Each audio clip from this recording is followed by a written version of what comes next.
سه آزمایش و امتحان است که هر روز بر سر انسان می آید ولی از هیچ یک پند نمی گیرد. آزمایش اول عمر انسان است. هر روز از عمر او کم می شود ولی هیچ پروایی ندارد. وقتی از مال او چیزی کم شود خیلی پریشان می شود، بیقرار و غمگین می شود، در حالی که مال دنیا یافت می شود ولی عمر انسان دوباره بر نمی گردد. آزمایش دوم رزق و روزی انسان است. هر روز از رزق خداوند می خورد که اگر حلال باشد پرسیده می شود ولی اگر حرام باشد عذاب داده می شود و انسان عاقبت خود را در روز حساب و جزا نمی داند.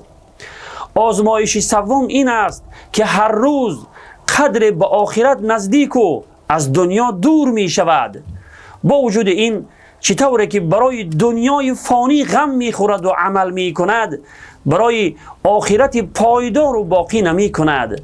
هیچ پروایی به امور آخرت ندارد، در حالی که نمی داند جایگاه او در آخرت جنت جاویدان است یا دوزخ سوزان.